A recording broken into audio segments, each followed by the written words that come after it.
Hey everyone, this is Nate the Effing Great. Welcome to another edition of The Game Changer, and we're just about wrapping up the 12 days of booking series. This would be day number 10, but I have to make a confession, guys. I've been kind of procrastinating a little bit with some of these bookings. I have been busy with work as well as with a lot of the other deals that are going on, holidays, spending time with family, everything like that. I'm not trying to make excuses. I'm telling you that I just never really got around to finishing up these ones. So I do have a day 12 put out and ready to go. But as far as day 10 and 11 go, I'm actually going to combine the two into this one here. I mean, we could honestly make this the lazy man's episode for 12 days of booking. Might as well. So basically what I'm going to be doing with these two episodes in these 2 days, I'm going to do 30 minutes of one particular topic and then 30 minutes of another particular topic. And what I've decided to do is I wanted to do 30 minutes of wrestling-related topics as well as 30 minutes of movie-related topics. So what basically is that I'm going to do suggested ideas as well as some ideas that I came up with that were kind of, I guess you could say, honorable mentions, to say the least. Basically just taking these and kind of shortening them down, but compiling them into this nice little, roughly hour-long episode. So let's just not waste any time. Let's just get right into it. So starting off with the wrestling-related ideas that I would have or could have done for the 12 days of bookings. So this was kind of interesting. There were a lot of different suggestions going on. One was a suggestion of booking the higher power.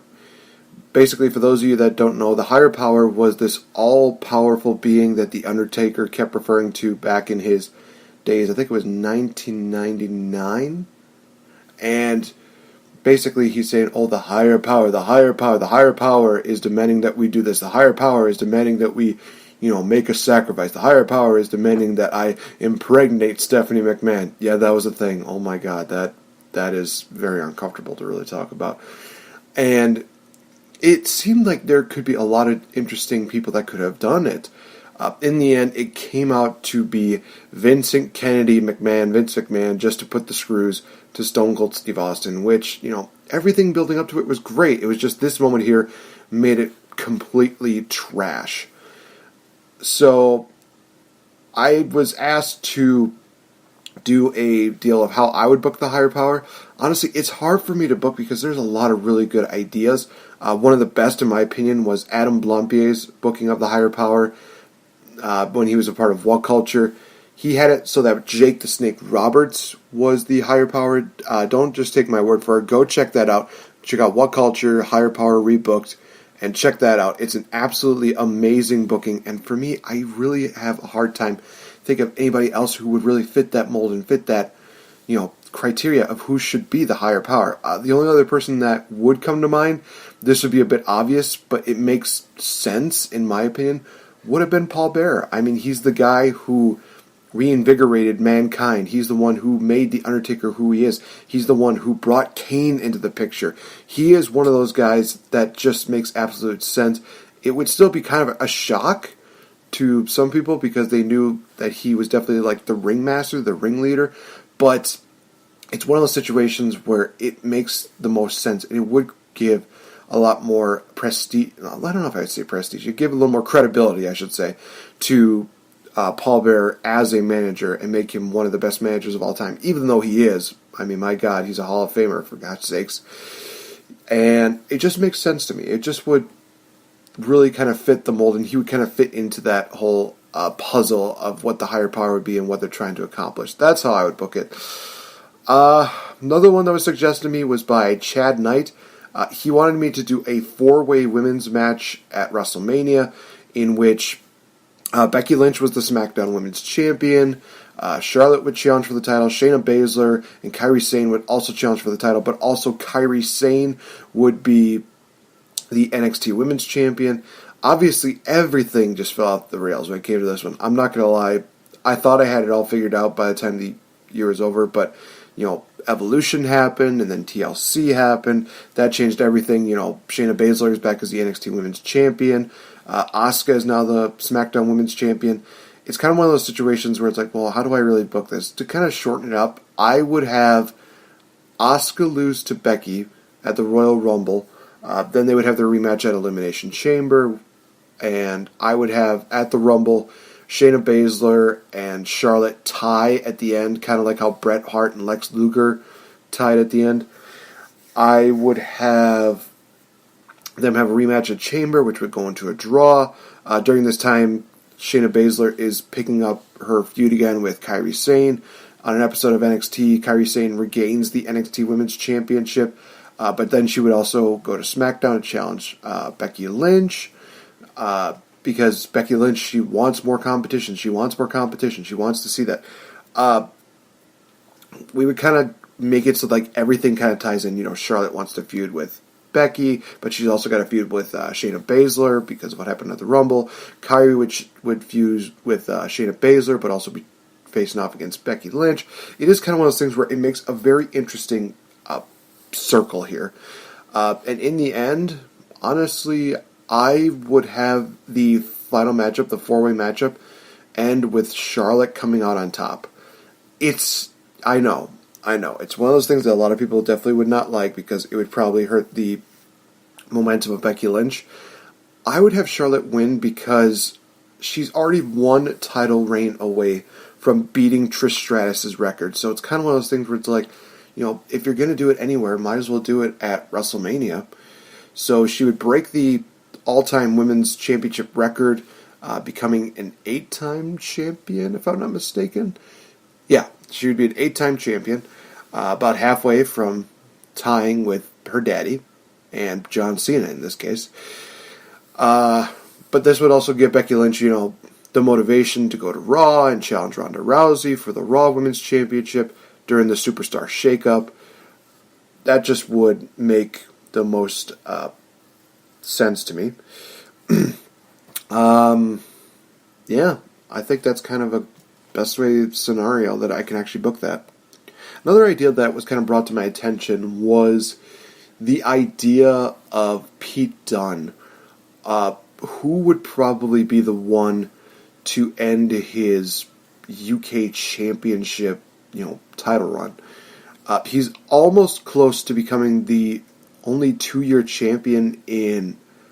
Actually, I think it's been a long time since we've had a 2-year champion. I know that we've mainly had 1-year champions. I think that Hogan has the record at this point for longest reign in the last, I want to say 2 decades, with the 5-year reign that he had. So I don't think there's ever been a 2-year reign, if I'm not mistaken. So you have to make it a really good, really good competitor that can also not only carry the legacy of the UK Championship, but would also be a credible person to defeat Pete Dunne. I honestly would kind of like to see it go to Roderick Strong because they could continue their feud there. There's a lot of other people on the NXT UK roster that definitely could deserve that. I mean, we could see, Tyler Bate do it. I know Joe Coffey was another name that was put on there. I know another guy by the name of Walter, who's a big, huge independent star. He might be a really good person to have as the UK champion. But yeah, I would say have Pete Dunne hold the title all the way to WrestleMania weekend. I would even have him, lose the title, I would say around SummerSlam weekend, because then that way he can not only, hit that 2-year marker, but then he can surpass it just a little bit. And it would make sense. There's been a lot of times where they've had the deal where it's like, oh, this person has broken this record. He has been the longest reigning champion. I mean, you look at a lot of the examples that they've done. They've done that with the Divas Championship. They've done that with the tag team titles when they were just the Raw tag team titles, where they just thought, okay, they broke the record. Let's get the belts off of them immediately. This is one of those situations where it's like, have him hit that marker and then have him continue for a little while longer. Start building up your stars, and then have, then you can have somebody else take that championship from them. Another idea here would be to have Gargano and Ciampa during, I think it's NXT TakeOver New York. For this matchup, I would honestly have them compete in an Iron Man match because of the fact that it would be a really good matchup between the two of them. And that's really like the only matchup they've never really competed in. They've competed in like, no DQ matches and no holds barred matches and street fights and stuff like that. Now I think is a good time to really make that into a technical spectacle between the two of them. Because if you remember their first showdown that they had at the CWC, the Cruiserweight Classic, they put on a wrestling clinic there. They did an absolutely fantastic job. Now, obviously, with this feud, it's definitely fueled the hardcore fans to really watch this feud and say, wow, they're really doing everything they can to make this work. And they're making that NXT Championship so very prestigious. I would, again, like I said, have that be the Iron Man match between the two of them. I would indeed have it go to a draw and then go into an overtime deal. Tommaso Ciampa, he looks like he's about to win, but Gargano's able to get the final fall in after, I would say, 5-10 minutes worth of wrestling time, because you can't just give it away right away. That's always been the mistake for Iron Man matches, is that they have, the finish where it's like a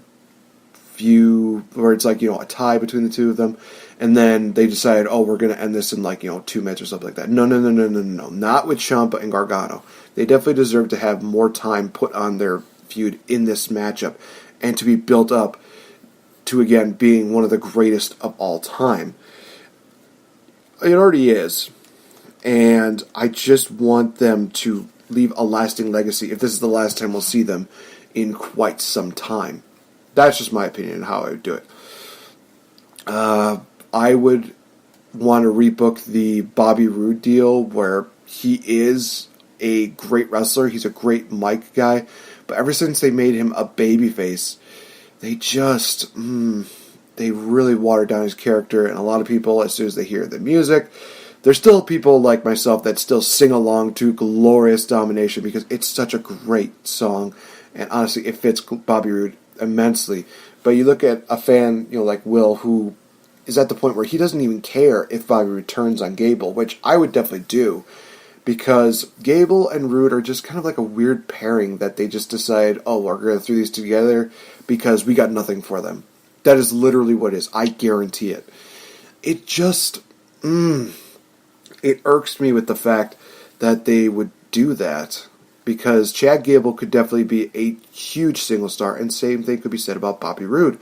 But they just decide, well, no, they're going to just be a team together because we got nothing for them.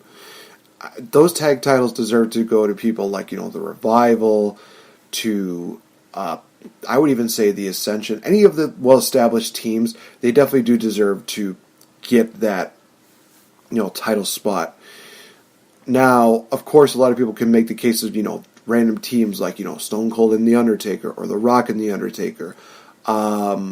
Mankind and Chainsaw Charlie, I would probably throw in there. Just these random tag team deals. They worked for the time being just because it was just kind of one of those things that helped build a story for them. It was one of those things where, if you remember the Cactus Jack and Chainsaw Charlie deal, yes, they were tag team champions, but it slowly helped build the character from Cactus Jack, or Mick Foley in this case, to slowly turn heel and become just, I hate to say the word, but just become a bastard of a heel against Chainsaw Charlie. It made sense. For Stone Cold Steve Austin and The Undertaker, it built it up because, they're tag team championships partners, but they also have a title match at that year's SummerSlam against each other. So it created that interesting deal for them. I know they did that with Cena and Batista for a week, and that was fine. That was totally fine for me. It was one of those things where it changed the land. It just definitely made things interesting, but it also built the tension between Batista and Cena more. So I would get those belts off of the team of Roode and Gable.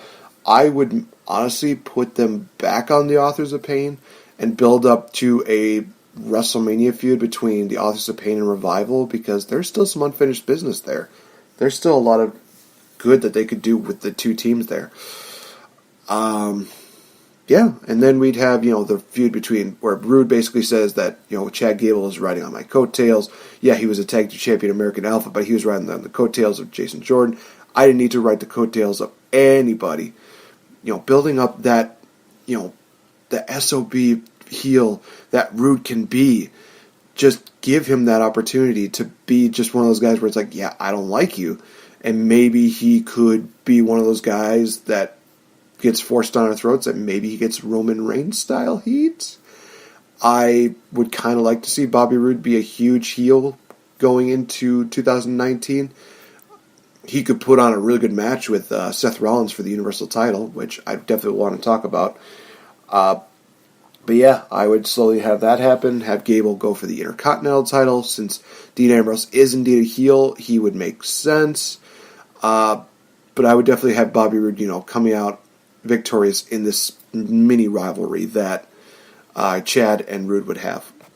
So let's talk about that. Let's talk about the Universal title picture for WrestleMania time. So for WrestleMania, we have a Universal Champion who is, again, barely there. And I mentioned this before with my interview with Phil, is that I hate his title reign now more than I hated it when he first had it, because of the fact that the first one, at least there were still some good matches that came out of it. This second run has already started off really badly. They had one really bad matchup between Brock and Braun. They're going to have the rematch between the two of them at Royal Rumble, which makes absolutely no sense. Unless they drop the belt to Braun. They had Daniel Bryan versus Brock Lesnar was great. But again, it just really irks me that they just went to the safeguard deal where they just decided, you know what, we need a champion, we need somebody to do that, we need Brock Lesnar as champion again. I hate it. I really just do not like it. It irks me, irritates me, it gives me a major headache. I do not like it. So I would have Brock Lesnar compete at Rumble as well as Elimination Chamber. And then also again at WrestleMania. If you have to pay him more money, by all means do it. I would have Brock Lesnar defend the title inside the chamber, where it's one of those situations where maybe the Authority realizes, this is not what the people want. The people want Brock Lesnar to not be champion anymore.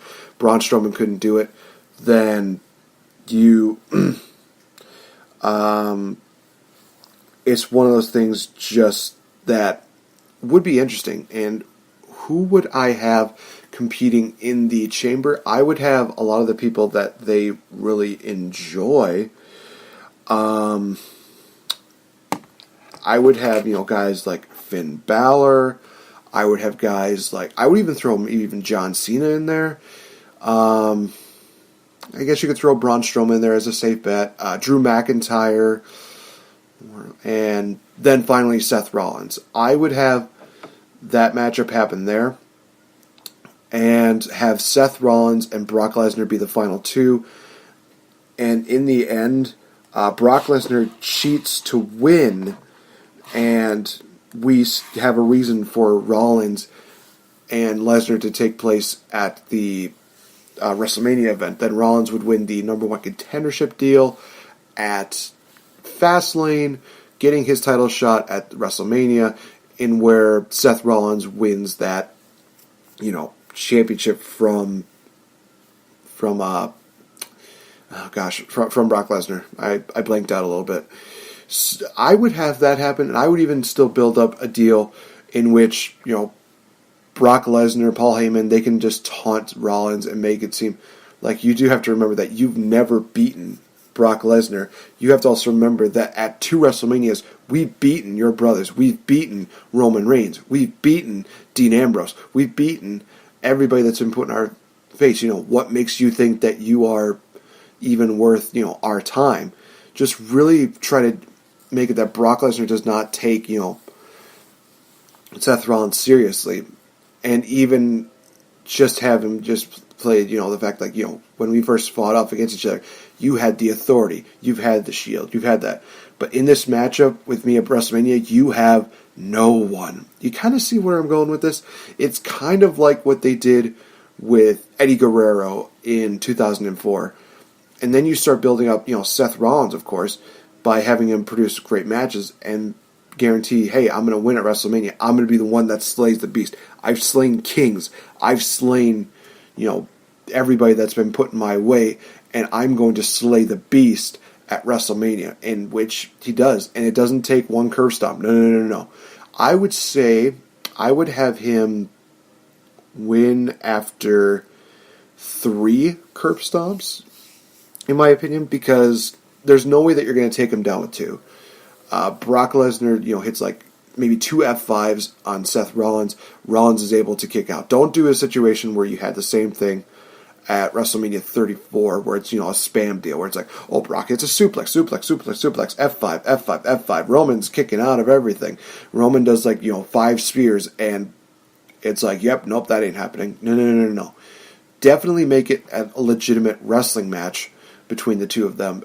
And like I said, have 3 curve stomps by Seth Rollins, and have that be the victory. Even if they have to do a situation where Seth Rollins does 3 consecutive ones, basically to take down Brock. Even if they do he does 1 stomp, kicked out, 2 stomps, kicked out.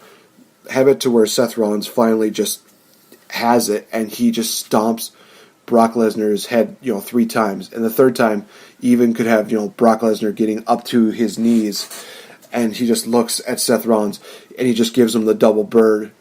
Seth Rollins hits a super kick, a 3rd curve stomp, 1, 2, 3. I think that would really legitimately build up Seth Rollins, as well as build up Brock Lesnar still as that badass, because it literally took Seth Rollins everything he had to beat Brock Lesnar. That's how I would do it. Trying to think here. Another storyline that I would kind of want to happen would be with the United States Championship. I hate the fact that it's such a watered-down championship. After everything that John Cena, AJ Styles, and so many other people have done to try and build that championship up again, when they put that belt on Shinsuke Nakamura, it irks me, because of the fact that they just did nothing with him. They could have had Shinsuke Nakamura doing that Nakamura gimmick where he's literally thinking that he's better than everybody in America, where he's better than anybody in WWE. Not quite, to the point like that where Rusev was doing. No. But I would definitely have him basically saying, hey, I'm coming from a superior country, so I'm going to show the fact that I am going to represent your championship better than any other champion that you had before me. And then you could build it up between, Rusev and, Nakamura, where Rusev, he could kind of have this storyline where he says, look, I know what I said before, and I know that I, downplayed America a lot. I still love my country of Bulgaria. I still am very faithful to them, but I also have a lot of respect for a lot of the men and women who fight for America and really represent. And again, he's not really showing that he's fighting for America. He's just kind of saying, I'm fighting against you because you're disrespecting a place that I do respect. That's kind of how I would have built it up. As far as, this year, how I would build it up, a lot of people suggest the idea of having Andrade Cien Almas be the U.S. champion. I would like that. I think that if we built that up to a match at, say, Chamber or Fastlane where Almas wins the title, that would be really good, in my opinion. There was an idea to have Rey Mysterio versus Almas at WrestleMania. The more I think about it, at first I was kind of like, but we've kind of already seen this matchup. I think that they could put on one hell of a show at WrestleMania. And if Rey Mysterio is going to be here for the long run, wouldn't you want Almas to have incredible matches with incredible people? I would do that. I would have him have these high-profile matches. That way, you can build him up to be the next guy to hold the WWE Championship for the next generation. It just makes sense to me. Have the U.S. title be that championship to where, you have it and you're using it to basically say, hey, we want to make this guy into the next, breakout star, the next, world champion. We're going to see how he does with this. So kind of like what the IC title did back in the Attitude Era days. And I will say this about a lot of things. There are a lot of things in the Attitude Era days that I do miss. I do miss the compelling storylines. I do miss the, great matches that they had. I do miss the characters that they had. And you can still incorporate that throughout the years. I think that, characters like Velveteen Dream and, I'm trying to think of like some really other good examples. Characters that are indeed character-based, you have them there to really still give you that nostalgia for wrestling. You still have them there to build that up. So, how would Velveteen Dream come to the main roster? Honestly, I would have him just come on his own accord. I would not have him come up doing the Superstar Shakeup. I would have him maybe even debut like in the middle of the show, maybe in like the build to WrestleMania. Have it so that, maybe even say, they wanted me to come during the nostalgia of WrestleMania time. They wanted me to come during, post WrestleMania, post this. Velveteen Dream does not do it on their time.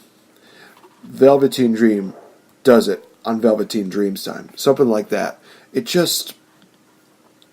would just really work for his character just to have him debut there. As far as where he would go, I think he might be a really good fit for Raw because they do need those characters. They really do. I would have him first feuding with, guys like No Way Jose since he's on there. I would love to see Velveteen Dream versus Elias, actually. I think that would be really good. To see those kind of characters where you have, you just have these random characters kind of built up and they just, battle against each other. It just would be really cool to see that. Then slowly I would have him get into the Intercontinental title picture and then maybe even get into a Universal title picture by the end of the year. I just think that Velveteen Dream has that momentum and has that credibility to be, to be that guy. And it just would make sense. I don't know. That's just my opinion on that. So I think I got time for one more random booking that I can think of off the top of my head. Trying to think of was there any other issues that we've had in WWE right now? Okay, maybe this one is just maybe just for me personally. I love the team of Eric Rowan and Luke Harper. I am still against the idea of the two of them doing this whole Bludgeon Brothers gimmick deal. It just makes no sense to me. Unless you do one thing, and that is have a legitimate manager working with them. Don't have them talk. Have them be the brute strength. Have them be just these all-powerful guys that just don't talk. They let their actions speak. And honestly, have a really good manager. I mean, Paul Ellering would be an interesting choice. I personally would have them try to hire Father James Mitchell to manage them for a while, just because, I mean, you look at James Mitchell's resume. He paired up with, Mikey Whipwreck and Tajiri. He's the mastermind behind the Monster Abyss. He's one of those guys that would really take any kind of ruthless tag team or ruthless character to that next level and make them into a credible threat. So I would definitely build that up. And even if it's just for like a part-time deal, just, every now and then have James Mitchell come in. He talks big about his characters. He talks big about these deals. I would even love to see him, do like a promo battle against Paul Heyman. Oh my gosh, can you imagine that? Maybe building up, maybe James Mitchell, like, managing Shinsuke Nakamura, and they built up the match between Brock Lesnar and Nakamura. Oh my god, that would be amazing. And Mitchell, he doesn't even need to do like, satanic characters. He just needs characters that, are literally there to just destroy anybody's there. And he could definitely build that up with Shinsuke Nakamura. That would just be absolutely amazing. I would love that, actually. Again, just the promo battles between the two of them, and just really, oh man. And then, of course, Nakamura versus Brock Lesnar. I would have that be at SummerSlam 2019. I would have that in Toronto. Because, let's face it, this is one of those matches that a lot of people wanted for so long. And to have the two of them fighting at WrestleMania, not at WrestleMania, SummerSlam would be one of those can't miss shows. So, Mr. Fretz, you're welcome. I've given you guys a huge star quality matchup. That's just my opinion. Marquee matchup, that's what I mean to say. I'm sorry. I'm here and there. I'm a little bit tired, but at the same time, I'm trying to think of everything that I can to really make this really good. So, yeah, that's how I would book some random storylines. Hopefully you guys enjoyed that. So, with that being said, I will be transitioning into the movie genre. So, of course, you definitely heard me talking about a lot of movies that definitely just, crashed and burned this year. So many really horrible ones. But also some that definitely still had some opportunity to work with. There's still a lot of movies that are definitely like that. There are a lot of movies that are definitely, have that great sense of the term, could be good, but, lackluster when they came out. One of them from this year I thought could have been a really good movie would have been Slender Man. The thing is, though, a lot of people have definitely, made the critique that this happened long after the whole creepypasta, long after the video game deals have definitely, kind of long past. They had blank characters. The storyline was all over the place. The Slender Man character was barely even in this movie. It really sucks to see that. How I would write the Slender Man movie, there's different possibilities to it, but they definitely all need to be surrounded by one thing. So I'm going to just basically tell you guys the one thing I would surround most of these by. The first idea that I would have for Slender Man would be definitely play off of the game that they created. Have them do that deal where, for Slender Man, he has these victims that end up in a place in the middle of nowhere, and he has them searching for these pages. Have them do that. And, it's kind of one of those situations where it is all a game for him. And, he doesn't move, he doesn't do anything, he just sort of just appears. And that's kind of how he does it. He lives off of fear. He lives off of just people being afraid of him. And that's, the ultimate thing that they need to do in the end is, yes, they show fear, but if you show that you're not afraid of him, then he can't control you. And that's kind of what they did in the movie, but at the same time, it's kind of dumb what they did. Yeah, I would just have that kind of built up. It's, 8 pages or something like that?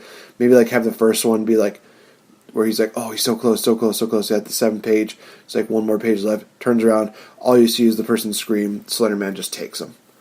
And, it's kind of built off of that. Where, like you said, there's nothing more sick and twisted like somebody who takes enjoyment and pleasure out of somebody, just playing their game.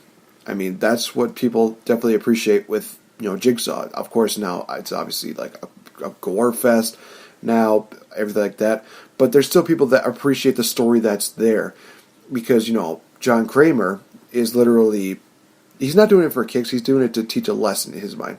With his 2 apprentices, there's still that debate of, they're trying to help, but at the same time, they're doing it just for, I think, the joy and the pleasure of just killing people. That's just what I think it was. So definitely have Slenderman be that one where, he's just enjoying the idea of people just struggling, of trying to find these pages. And in the end, the hero, or the main character, she finds a way to, overcome this fear of Slender Man. And she's a survivor. She's the first survivor of Slender Man. And, Slender Man has to find a different way to get into it. He's find different ways to get people to fear him. that's how it is. Another idea that they could have, the whole deal where, I guess he was like this being, I guess you could say. You can kind of portray that a little bit, but I think that's a story that's just been done numerous amounts of times, so I probably would stay away from that.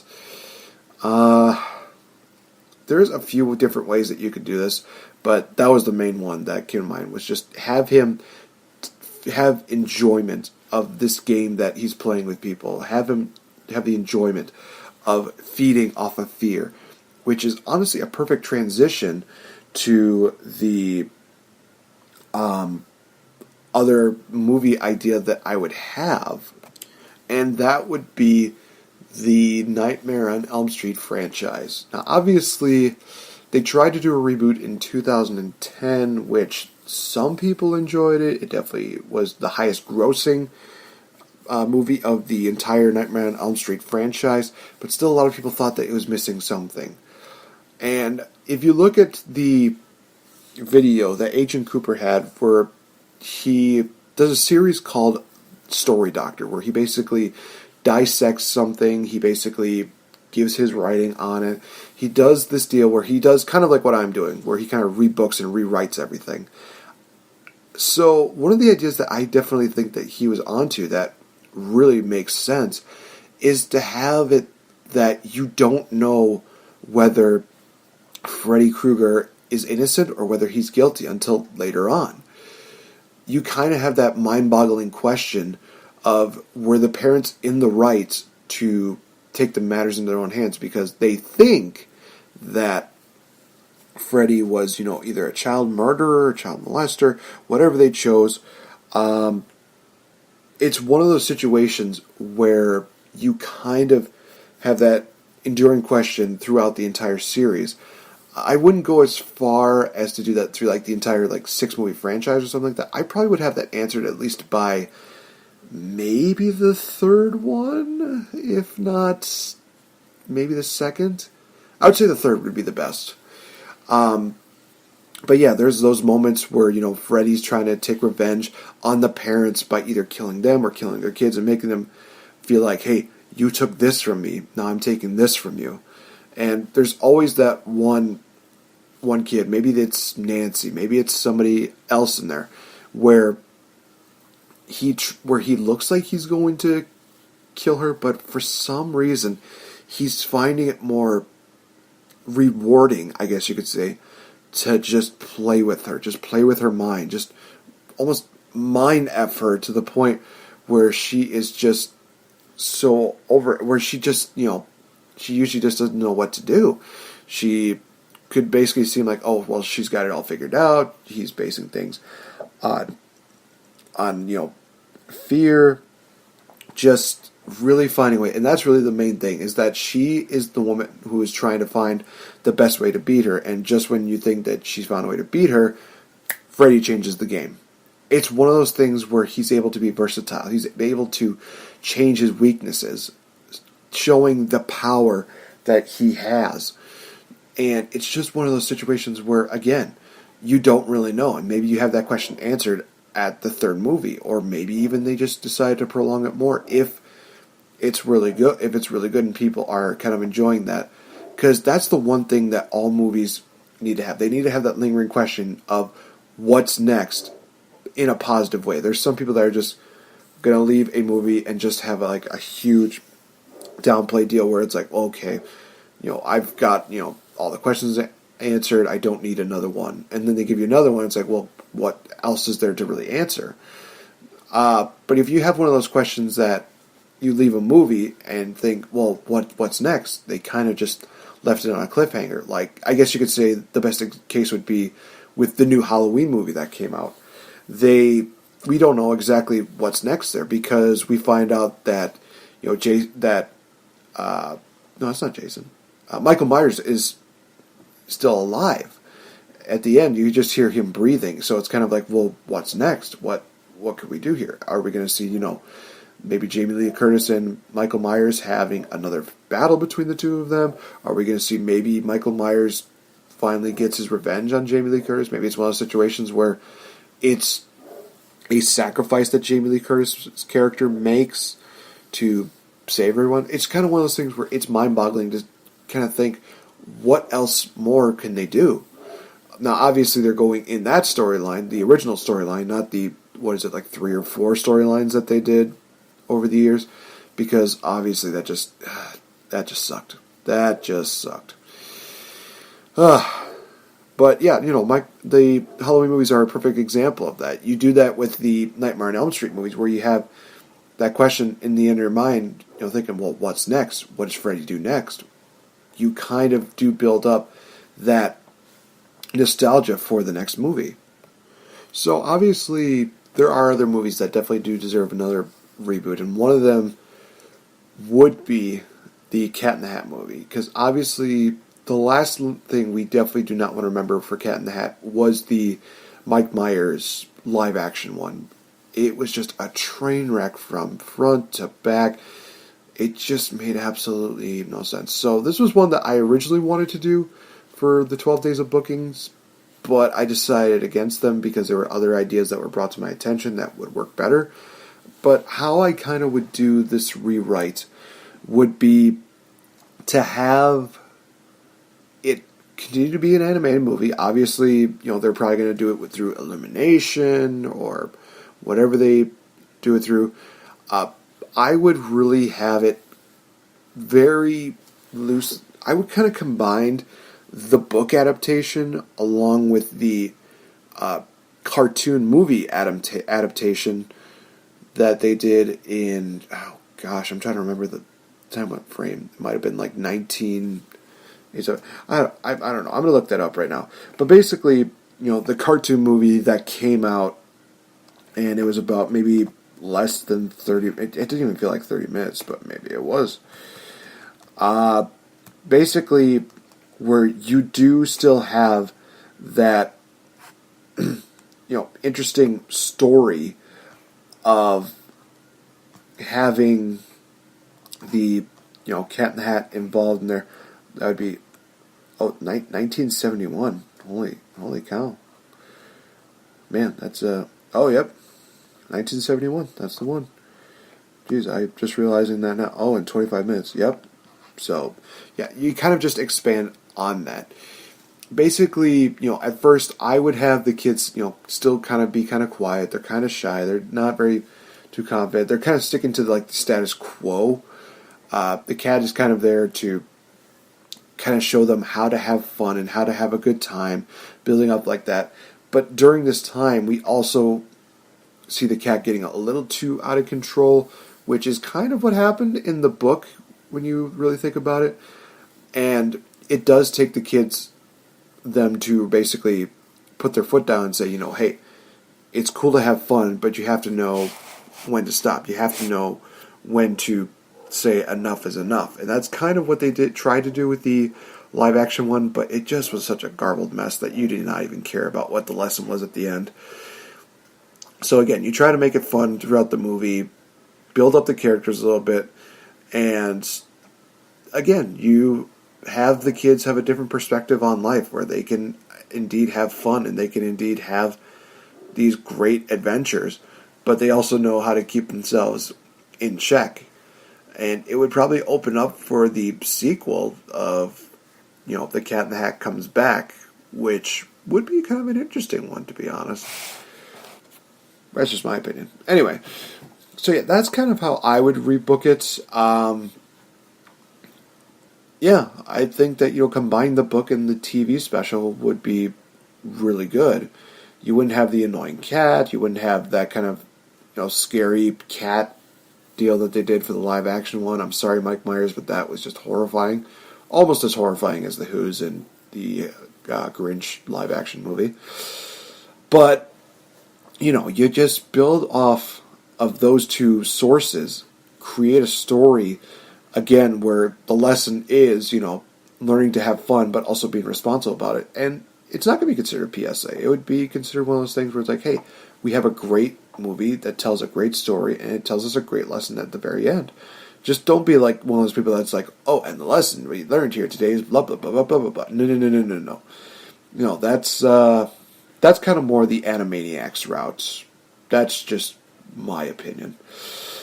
And I'm going to stick to that because they know how to make a lesson work well, and they know how to make a lesson kind of stick out. So, trying to think of some other movies that were kind of like really cruddy.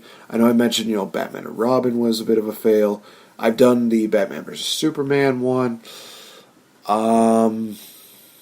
I can't really say too much about Suicide Squad because I liked what they did with what Adam Blampied did for that one. So a lot of cheap plugs for him. Well, actually, this is only the second one, but whatever. Honestly, they're gonna build up the new, Batman story, obviously, and some people are probably gonna complain. Well, if they can replace a character, in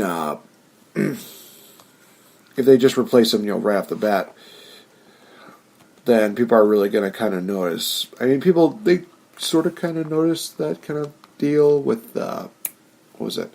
When they did, like, one Batman to another back in the day where they had, Batman Returns. Michael Keaton was there. Then they did Batman Forever. Val Kilmer was the Batman.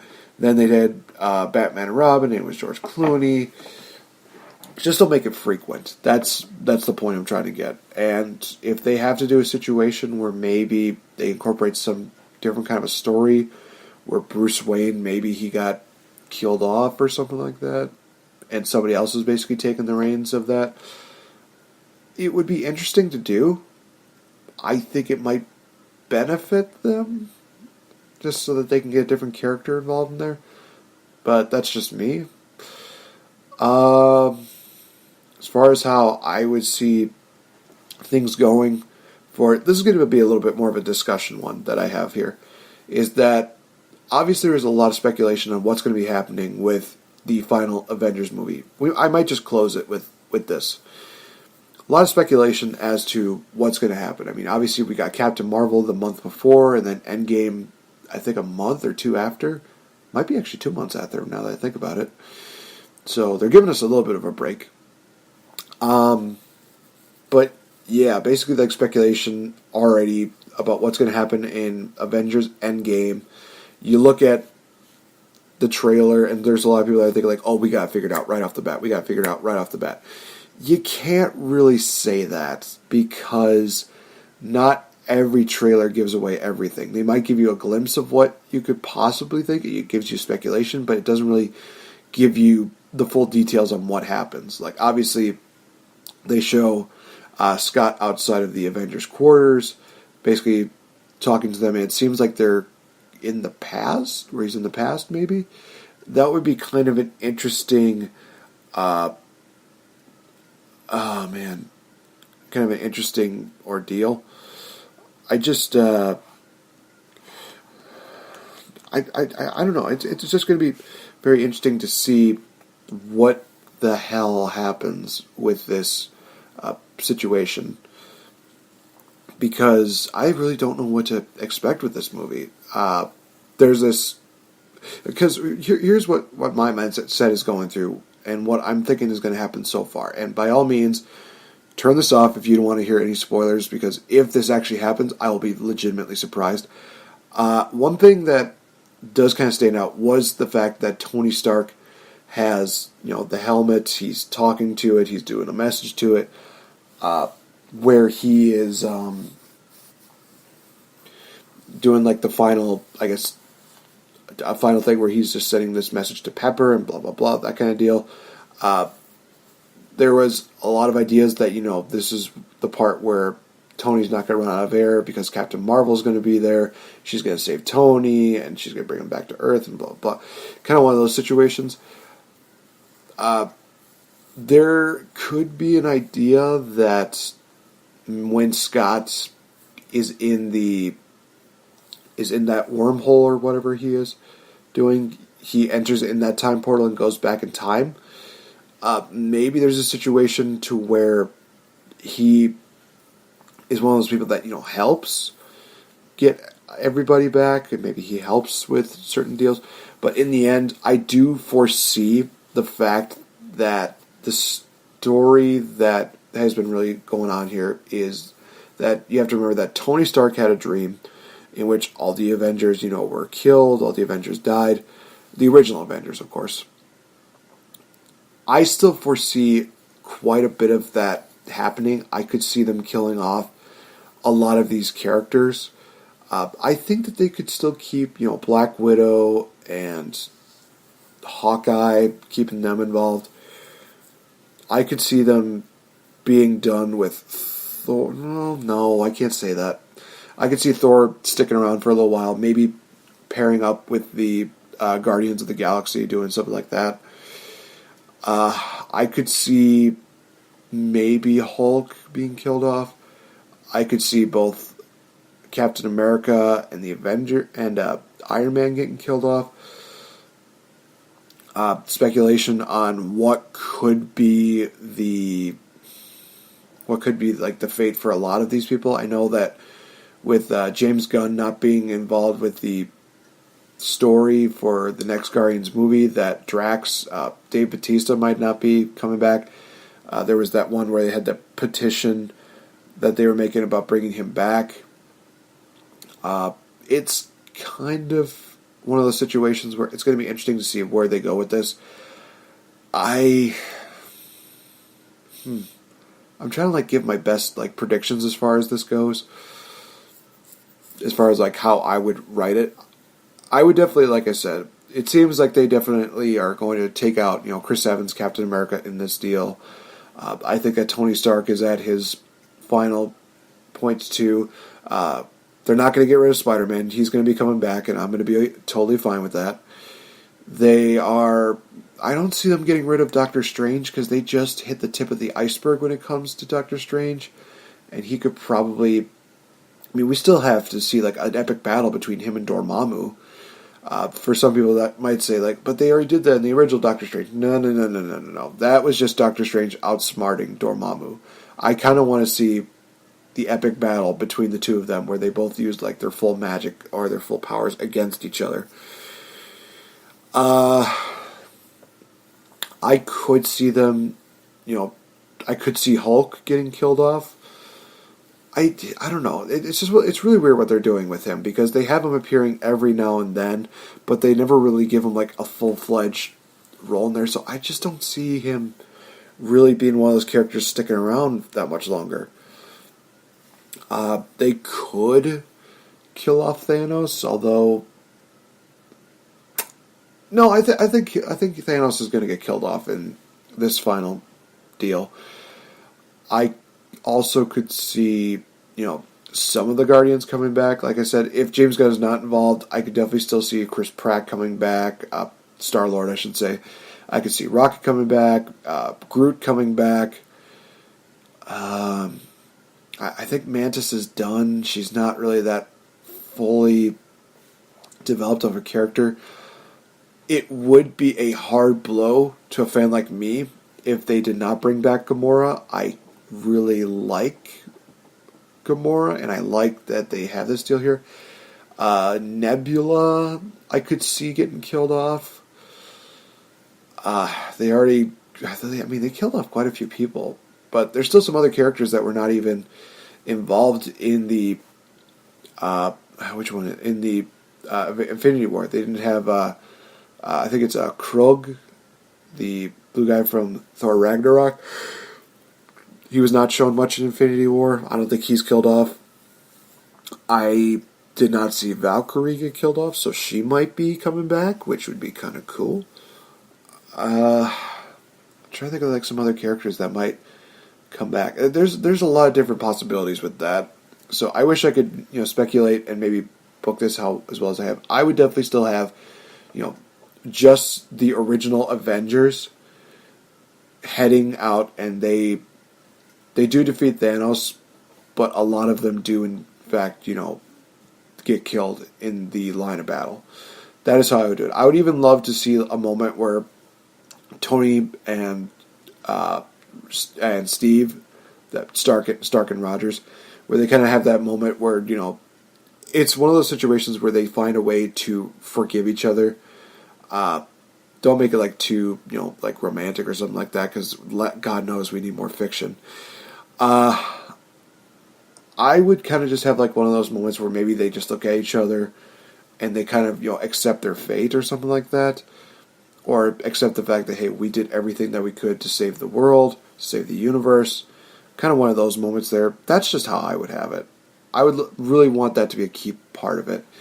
But yeah, there's a lot of different things that could go down, and there's a lot of different ways that they can build this story. I'm very interested in seeing what they do. Endgame is going to be definitely a game changer, major pun intended, when it comes down to movies in 2019, because it's going to set the stage for the next phase. I think we're in phase 4 or 5, if I'm not mistaken.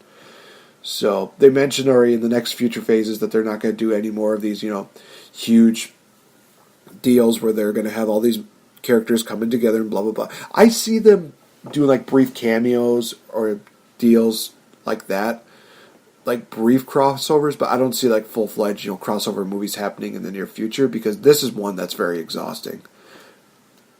But I definitely, like I said, see like every now and then maybe Spider-Man works with Hawkeye, or maybe Doctor Strange works with Thor again. Just stuff like that. It's very small, very minuscule, but it would just be one of those things where it's like, hey, this is kind of cool. This is kind of nice. Something like that. Yeah, I'm trying to think of like anything else that could happen. I just recently watched the Bumblebee movie, which is absolutely fantastic, by the way. It was the reboot that they needed. I am very interested in seeing where they're going with this. I think that they could kind of, fast forward just a little bit. Maybe I would go as far as going into I want to say go past the second one. Because the third one was kind of where it started falling off. Honestly, if they want to do like a full-fledged reboot and actually make it into something interesting, they should definitely do that. Because, like I said before, here's what they should have done. With the original, they definitely should have, situation where at the beginning, you definitely do see the Autobots definitely are victorious. The second movie, I would have the Decepticons be victorious, even having a situation in which they have where Optimus Prime gets killed off, the Decepticons pick up the victory there, and then the third one is when they would maybe find a way to bring Optimus Prime back, and he helps the Autobots become victorious again. I would still probably not kill off Megatron until, I would say, the final installment, because I would still have him maybe badly injured to the point where he's almost about to die, but then we would have that metamorphosis from him being Megatron to Galvatron, where he finds a way to just increase his power and become something even more of a match for Optimus Prime. That's what I would do. And I would probably go through a span of 5 different movies and have the final battle between Optimus Prime and Galvatron be that final battle. Be the one that ends everything. Or even, maybe in the fourth one, Optimus Prime gets killed off again and they can't bring him back.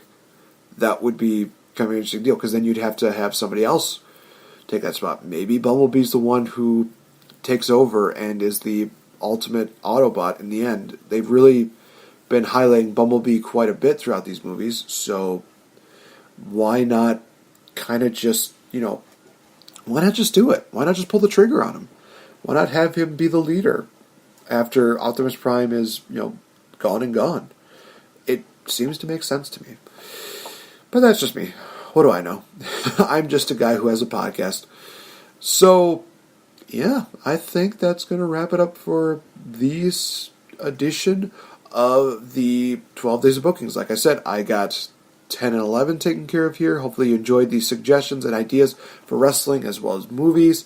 I will have the final day, like I said, ready and posted before the year ends. It is going to be a can't miss one. And let me just tell you right now, it involves a temple, it involves something underground, and it involves a very, very deadly woman. So I am Nate the Effing Great for the Game Changer. You definitely know where to find me on Twitter. You know where to find me on Facebook. You know where to contact us. Be sure to listen in to 2019. It's going to be absolutely fantastic. So thank you guys so much for tuning in, and I will talk to you guys in the next episode. Bye bye.